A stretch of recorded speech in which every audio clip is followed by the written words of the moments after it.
We're going to move on to the second panel, which is due to discuss the UK internal and international relations.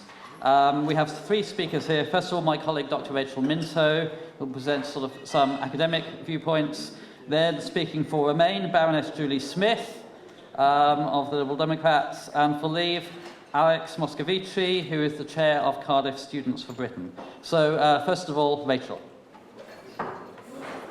Still topping up our wine, that's fine. I will plough on. Well, firstly, I'm delighted to be here this evening. What I want to do is to highlight a few points relating to the internal and international dimension of the UK-EU question, and points that I hope will really sharpen our tools as we're wading through these different arguments, both this evening and more broadly. So the first two concern the internal dimension.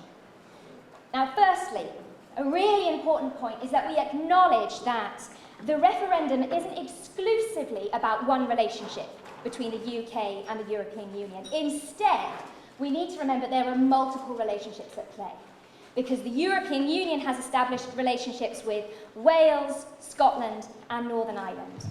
And these are relationships that are distinct relationships that have developed over decades, and they reflect the particular size of these nations, their socioeconomic status, their key industries, and also their policy preferences, which at times are distinct from the preferences in London.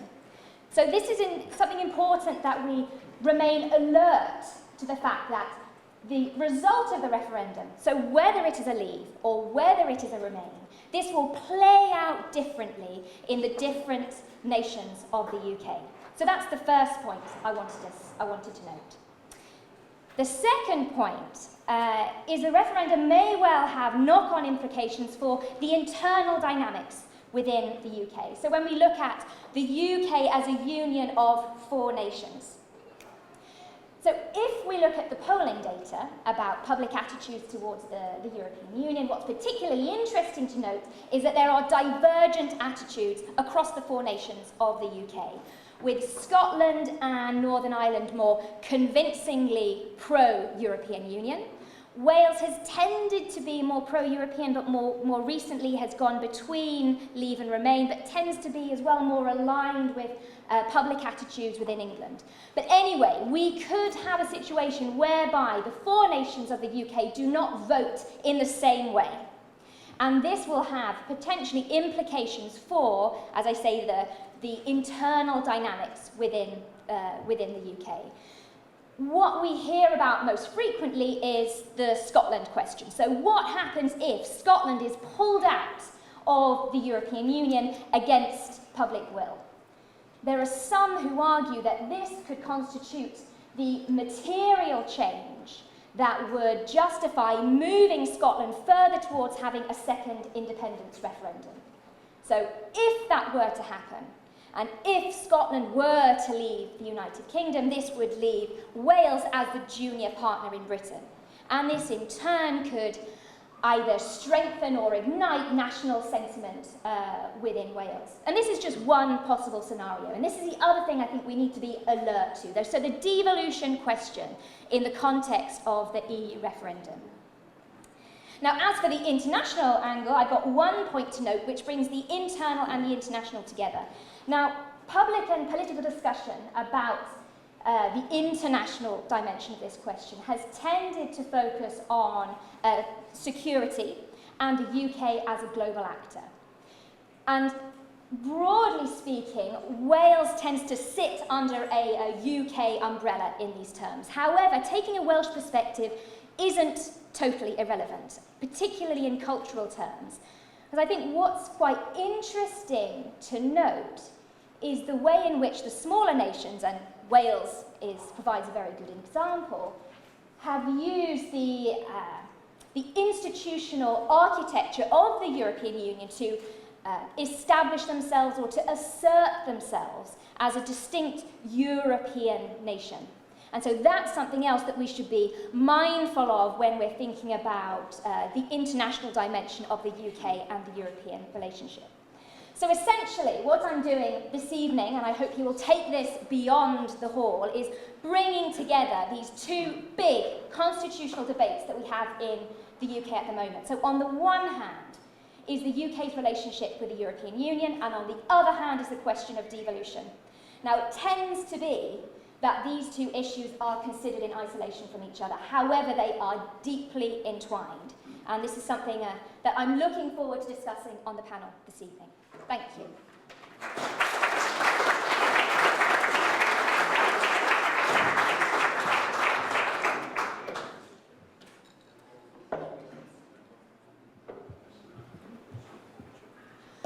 Right, I'm here officially as a Liberal Democrat, but you've effectively got a panel as panel 2 that brings together academe, because my day job is teaching the history and politics of the European Union at Cambridge University. So we go from academic to academic come politician to student politician. So you've possibly got slightly different voices here. But my political position is as a member of the House of Lords. And I always find it a little bit strange that people who want to leave the European Union seem to think that the European Parliament and the European Union are deeply undemocratic, and somehow Westminster is profoundly democratic. We did have an election in the House of Lords today. It's still going on, goes till 8 o'clock this evening, for the Lord Speaker. That position is for somebody who doesn't speak in the way John Bercow speaks. They actually don't have a role in chairing our discussions at all. So it's broadly a ceremonial position. So there's that bit of democracy and 90 hereditary peers.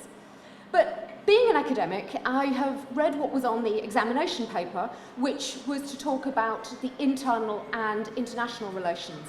And Rachel has covered most of the issues that I would have covered. The previous panel also covered many of the issues of the international that I was planning to cover. So I hope that what I'm going to say doesn't sound as if I'm reinventing the wheel. And I'm about to put my stopwatch on because and I realise I'm late doing it, but there's no clock here and I can't see my watch because it doesn't have a second hand. So I think I've still got 4 minutes, and what I want to do is suggest, well, I had 5, but I don't think I've spoken for more than a minute. But we have internal and external dimensions, but also long-term and short-term long-term consequences and short-term effects of a vote to leave. So I'm going to suggest that if there were a vote to leave, in terms of both the issues that this panel is looking at, the internal relations of the nations within the United Kingdom and also the United Kingdom's international relations are really going to be affected in the medium to long term rather than the day after a vote to leave. So there might be an economic impact immediately, but what we're really thinking about in terms of changed relations within the United Kingdom would take a bit longer. I know Alex Salmond is talking about a second Scottish independence referendum within 2 years if there's a vote to leave the European Union, but I think we shouldn't exaggerate the possibility of an immediate Scottish second referendum, precisely because the Scottish economy and the issue of oil isn't putting it in the best position to do that. But there will be an immediate impact for Northern Ireland, because there is the question of the border between the north and the south that was touched on before. That would become a hard EU border. There will have to be border controls. If you want to vote leave and take control, that includes the border of the north of Ireland and the south. You can't just rubbish that. You can't just say it doesn't matter. The free movement of people between the United Kingdom and Ireland would have to end. And that is hugely important for the relations between our two countries. And one of the reasons why the government in Dublin really does have an interest and a concern about what is happening in this country, and is concerned legitimately about a vote to leave. Not about Project Fear, but a real issue for the Constitution. There is then the question of if Scotland in the longer terms has a vote, does have a second independence referendum, as both panels have talked about, will Wales then also want independence? Does it want to be a region or a nation outside of the European Union where it's actually going to be very small? Isn't it better being part of a United Kingdom in a European Union that has influence in the world. Because if we vote to leave the European Union, our influence in the world will shrink. We might be the 5th largest economy. Whether that remains after the uncertainty of a leave vote is unclear. But what would happen in terms of defence? A smaller economy, the hit to our economy, means our 2% NATO commitment will actually buy us less. We will be less secure, our defence budget will shrink. And there are questions about the United Kingdom's role in NATO and how influential will it be if we've left the European Union. It's not Project Fear, it is an issue of how relevant we are to the United States, and Obama and Clinton have both suggested we would be less important, less significant as players. We'll still matter, but we won't matter in the same way that we do as part of the European Union.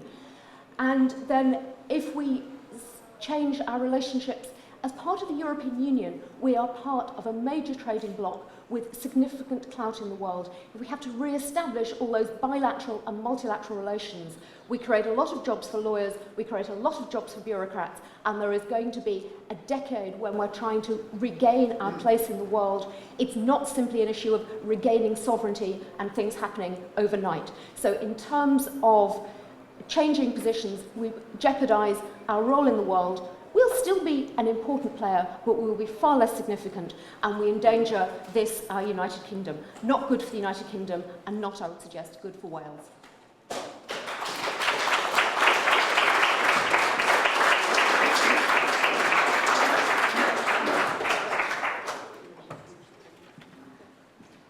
Hi. I want to start by saying that global warming and climate change are very real, and they're very big threats.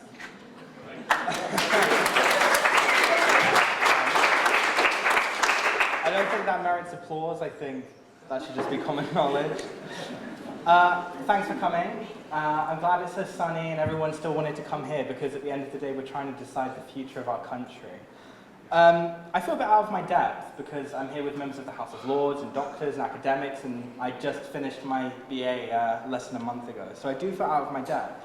But I'm glad I was invited nonetheless, because when I see myself in this campaign, I like to think I represent the less conventional Leave voter. I want to leave for reasons very different to the reasons UKIP and the Tories want to leave.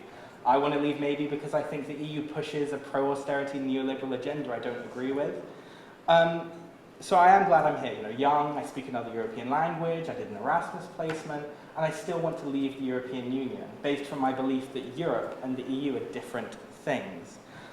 My point of view on this is, when we walk into the ballot box, we're essentially asking ourselves what kind of country we want to live in.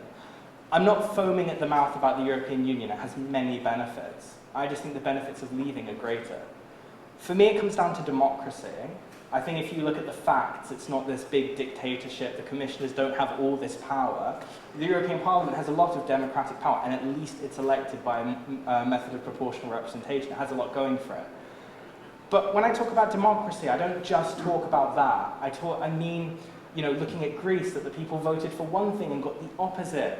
In Ireland, they sort of repeated the referendum until they got the result they want, that we're outvoted in certain institutions. But for me, something I think people don't talk about is accountability. I think a massive part of democracy is accountability. And I think while we're in the EU, our politicians here in the Senate and in Westminster are less accountable. I'm tired of people blaming immigrants for the shortcomings of the Tories. Oh, don't worry about your waiting time at the hospital, it's because of the EU immigrants. It's because the Tories aren't investing sufficiently in the NHS. And I think if we leave the EU, we can hold our politicians to account at a much better level than we do at the moment. So I did want to stress that I want to leave for very different reasons to the Tories and UKIP. Being involved in this campaign has made for very strange bedfellows, with whom I'd never campaign during a general election.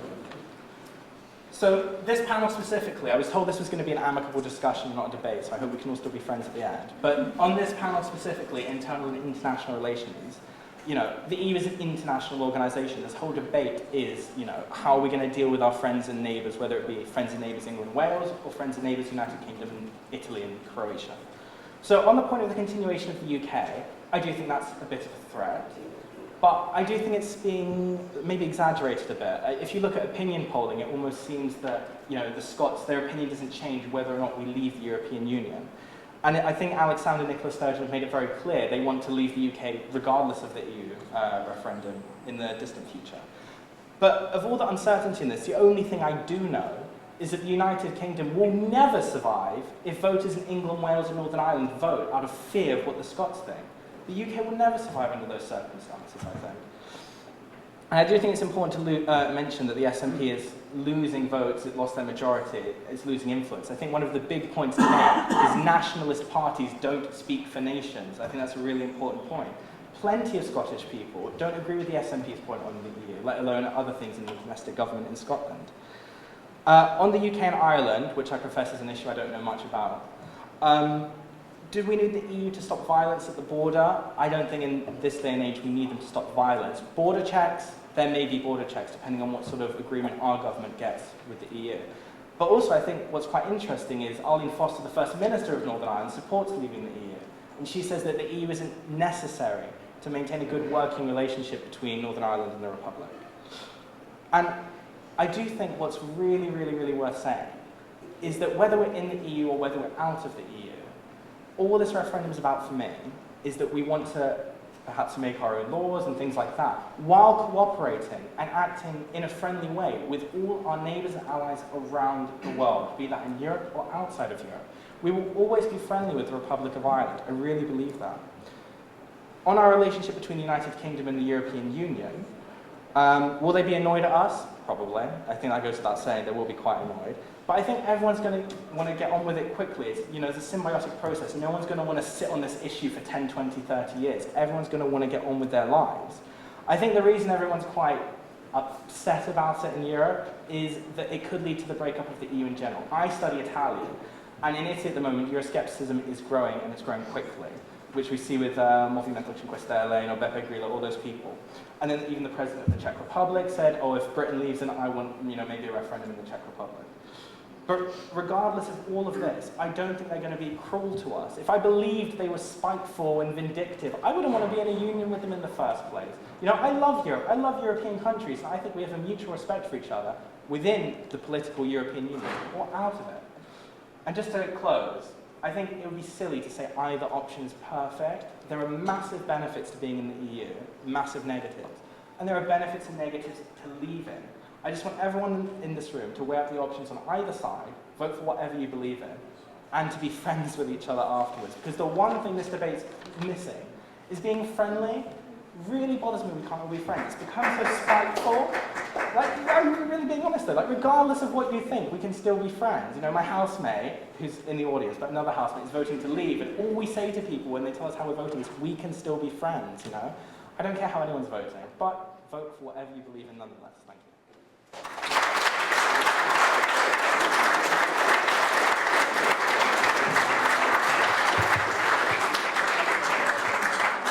Great, thanks very much to all three of our speakers there. So again, we have about 15 minutes or so, just slightly longer, for a few questions and comments and reaction from the audience. So lady right at the front, Manon, if we can just wait for the microphone. Yes. Okay. Well, I think, I'm Shivani Roy from Colwyn Bay. I come all the way for this debate. I think if Brexit wins, there might be some possibilities that Scotland, Wales, Northern Ireland, and maybe even Cornwall join together to form a country, leaving England alone. So what will happen then? Could the panel comments on that, please? Okay, just briefly comment. Let me start with Julie and work our way down this way. Thank you. To some extent, I think it will depend a bit on the actual vote and the percentage votes. So at the moment, as Rachel was indicating, views in Wales seem to be 50-50 for and against, which actually isn't that different from England. Scotland seems to be more heavily in favour of remaining, but part of the difference is a huge number of undecideds in Scotland. So there are Leaves in Scotland. Northern Ireland still more in favour of remaining than England and Wales. But I think if there were a vote to leave that really was different between Scotland and England, then we might see that an early pressure for Scotland trying to leave. But as Alex said, Alex Salmond and Nicola Sturgeon want that anyway. Nicola Sturgeon has said she doesn't want this referendum to be the catalyst for the next Scottish independence referendum, but ultimately that's what she wants. She wants that referendum. And Cornwall eventually, maybe. I think Scotland's a real issue, but I do think people overstate the desire for independence in places like Wales and Cornwall. I think like the opinion polls for independence in Wales are between 3 and 5%. Welsh independence is something I oppose, but I also support the will of the people either way. I don't necessarily think this is going to fuel things up, and if it does, I think what's really important is when you think of the country you belong to, I don't think it should come down to political issues. I think your country is in your heart. You know, my country is the United Kingdom. Other people feel differently and they're entitled to that view. But I think that's what we need to be thinking about when it comes to the EU referendum. Even if the Scots vote differently, I want to leave, and if we end up staying in because that's what the Scots voted for, if they kept us in, I would say, well, British people kept us in nonetheless. I just think this is a one-nation decision. We are the United Kingdom. And people are entitled to disagree, of course, especially in Wales, but that is my view. Rachel.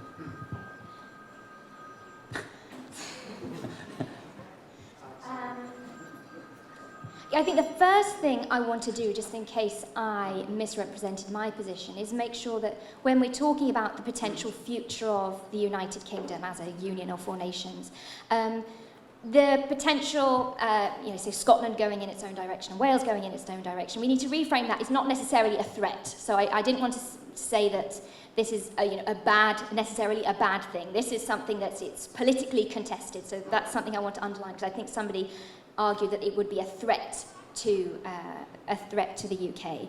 I would agree that really it depends on the voting.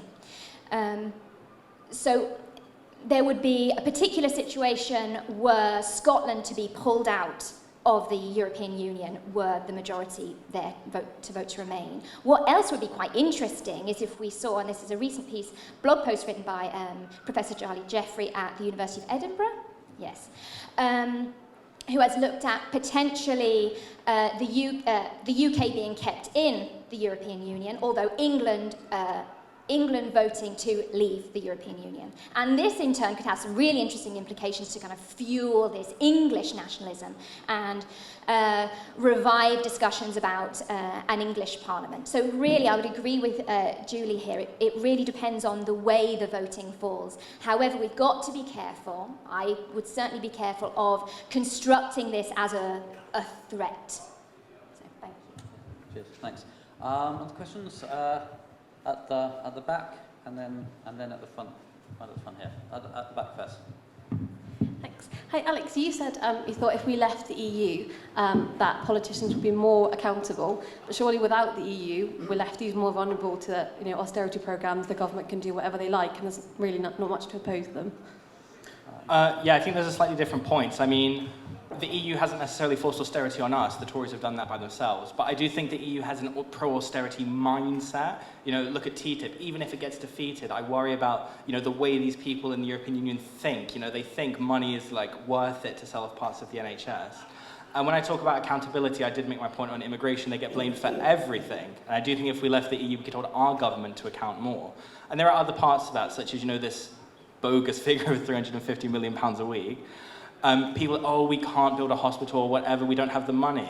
So I do think if we had more money here, I think if we could not necessarily control immigration, but had the power to, then we'd be able to hold to account our politicians here. And I think that's a really big part of democracy, which is one of the reasons I want to leave the European Union. I'm tired of the EU taking the blame for everything when we could be blaming our politicians here at home.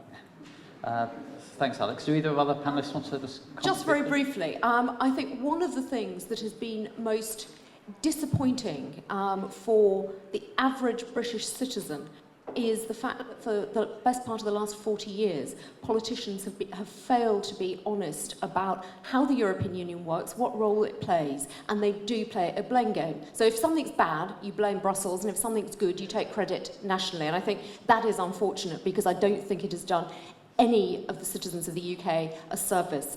We ought to take responsibility.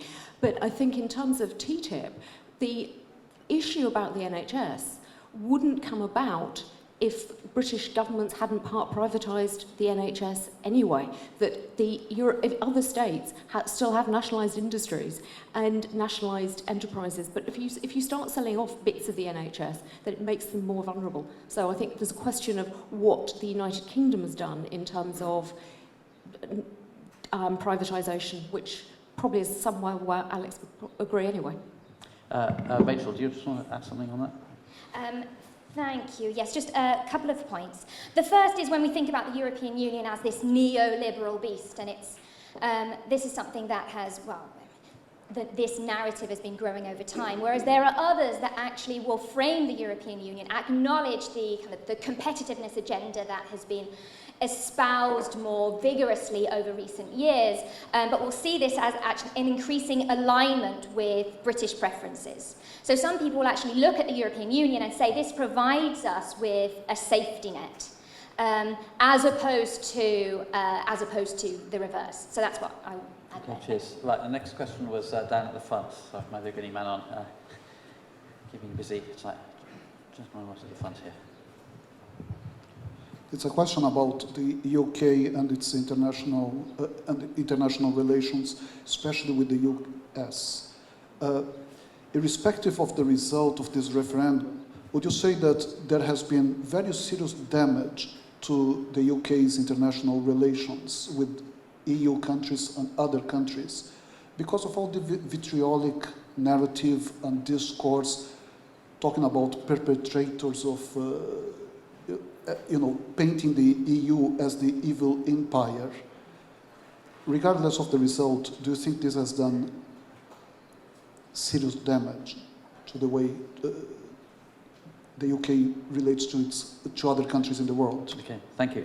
Work my way up the table the other way, so Rachel starts. Well, it was interesting to note at the G7 summit, was it last week or the week before, Jean-Claude Juncker, who is the president of the European Commission, there were discussions there about how the European Union would continue to work with the UK, perhaps in the case of Brexit, perhaps in the case of a new Prime Minister, and certainly this is something that the UK will need to attend to. Because when David Cameron went to present his case for renegotiation to the 27 member states of the European Union, I think it's important to note that this was done at a time where there were other things that were very high up on the political agenda within the European Union. So we have the refugee crisis and continuing concerns around economic questions. So yes, that is an issue that has been raised recently. I think in part it will be dependent on the personalities that we have in place following the referendum. Alex? I think this entire referendum process in general has been damaging, which is something that I'm kind of upset about, because when the referendum got announced, I thought it was going to be this exciting exercise of democracy where we could all get together and talk and decide the future of our country together. But that's very far from the truth, partially because of information that just hasn't been true from both sides. The general narrative of the referendum debate has been very negative. On your point about the United States, I do think when Obama came to the UK, some of the comments he made were quite damaging. Just from talking to people on the street when I campaigned, people saying this back of the queue remark has just completely destroyed people's good perception of the United States. And it was a silly remark to make, and it was a damaging remark to make. Just simply after when, America goes on these bogus wars all around the world, we're the first people to send our troops in after them, and all of a sudden we're back of the queue. I like to think that whether we're in the EU or out of the EU, we would still be very good friends with the United States one way or the other. I do think there have been damaging comments in every sphere of the referendum, which is kind of a negative aspect of this debate, which I'm quite upset about. Thanks, Alex. Julie? Yeah, following on from the 40-odd years of British politicians not being great at explaining what the EU does and how and why, I agree with Alex that the referendum so far has been pretty unenlightening, and the number of times you hear people saying, we want facts, and then other people saying, there are no facts, and if you present facts, then somebody else says, well, that's just nonsense. And we seem to have got to a position where there is insufficient trust, insufficient respect. I completely agree with Alex. There is too much of project fear and project mendacity, and it would be much better if people toned down their remarks and actually talked about the world as it is, not as either some fantasy or some hell that they're creating. But I think in terms of our relations with other European states, we have sorely tested the patience of our European partners, because it looks as if we always think it's about us. And actually, it's a union of 28 states, many of whom have significant economic problems. There is a migration and refugee crisis. We need to be working together to deal with those. So if we vote to remain, then we need to work hard to restore those bilateral relations within the union with our neighbours. But if we voted to leave, we've got to re-establish some relations PDQ. And I think, with Obama and others, we probably don't need to hear from too many more world leaders. Thanks. We have time for at least one more question. Gentleman towards the back. Yes, you sir.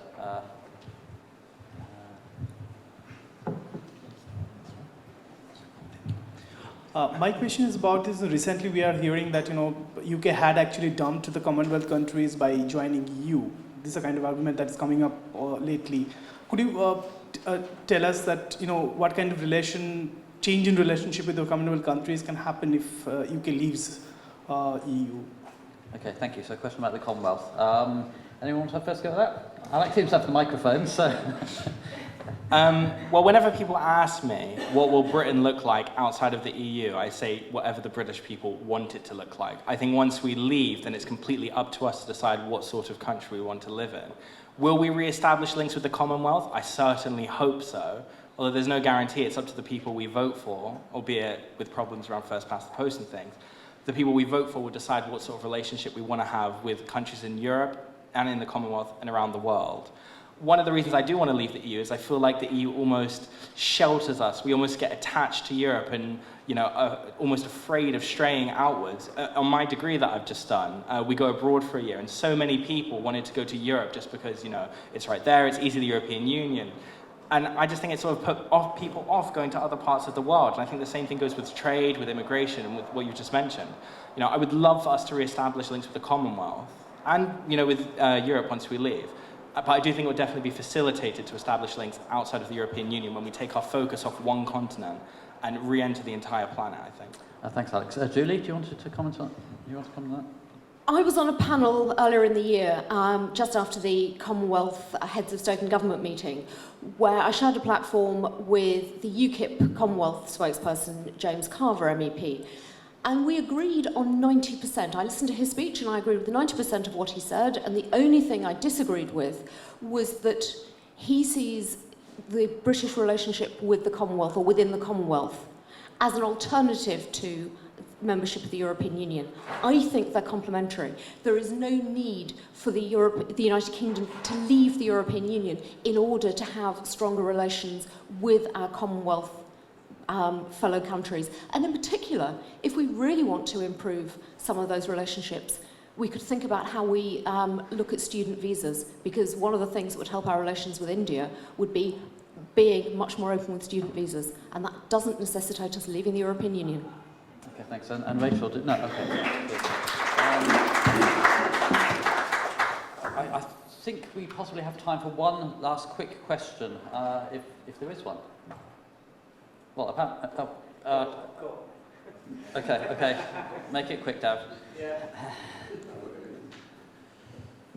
On the Scottish polling, the evidence suggests on a scale of 0 to 10, and where 10 is independence and 0 is not independence, the Scottish electorate is at 3.9 to 4.1-ish. So I don't think it's inconceivable that Scotland decides to go its own way. In such a circumstance, could you see sort of the remainder of the UK as a kind of Serbia and Montenegro, and where would Wales be left in that scenario? Oh, blimey, that's quite a hypothetical, David, thanks. Do any of the panel wish to comment on that? Yeah.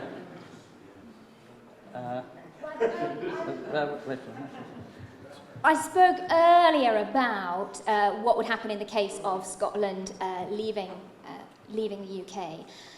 What would be interesting from the point of view as Wales is that Wales would become the junior partner within Britain. Am I responding to your question? Yeah. So, Wales become the junior partner within Britain. And this is something that would certainly strengthen or ignite or fuel perhaps existing more low-level nationalism within Wales. So move Wales further towards thinking about seeking independence. So these are the questions that are being raised. And whilst this would not necessarily happen immediately, we're thinking more medium or long terms, these are the things that we would be sensitive to. But certainly, without that balancing power of Scotland, Wales would be in a particularly interesting position in terms of its relationship with London. Okay, do you mean interesting there in the ancient Chinese sense? Living in interesting times. So we just have to make closing statements, no more than a minute. Actually, as you did it, Julie came first. So this time maybe Alex, if you could go first and then Julie. Is that okay? Just final comments? Yeah, I think that was a pretty good panel. Yeah, we didn't have many questions at the end. But no, yeah, I just reiterate what I said earlier, to weigh up the pros and cons on both sides, to admit to yourself there are pros and cons on both sides, and then to just vote for whatever you believe in. Hopefully it's leave, from my point of view. But as long as we vote for the thing that we want, we've made the right decision. As long as we've decided our own future, we've made the right decision. And yeah, thanks for coming, thanks for organising. Yes, thanks, Alex. Julie, first of all? We clearly have a choice that looks binary, remain or leave. And the one thing I would hope is that actually, whatever the decision is, it is really clear, because I think it is incumbent on the Parliament and government to accept whatever the decision of the voters is. And if it's a vote to leave, then we have to negotiate leave, and if it's a vote to stay, we have to stay in and make it work.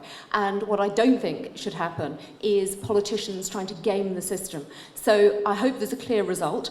I would like it to be Remain. I think the United Kingdom will be stronger and more secure remaining in the European Union, where we have global influence, rather than destabilising the European Union and potentially destabilising our own country. So to keep Britain great and the Kingdom united, vote Remain. Final word to my colleague, Rachel. One of the things I urged us to do in my opening statement, we haven't really done terribly well, which was actually engage with the different relationships that exist between the European Union and Wales, Scotland and Northern Ireland. And I think that perhaps even though we haven't done this a huge amount here, but in your future discussions and debates about the UK's membership of the European Union, I would urge you to be sensitive to the different relationships that exist. So economically, politically, financially and culturally, either the Remain vote or a Leave vote will play out differently in the different territories, the different nations of the UK.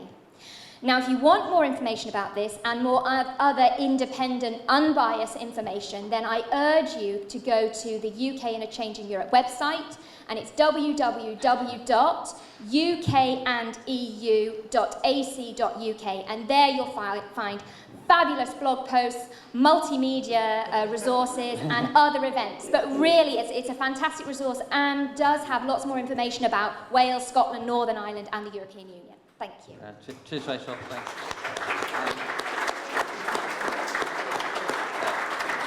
It's always nice to finish with a commercial. So we have one more panel to come, but we have about 2 to 3 minute changeover. So if you need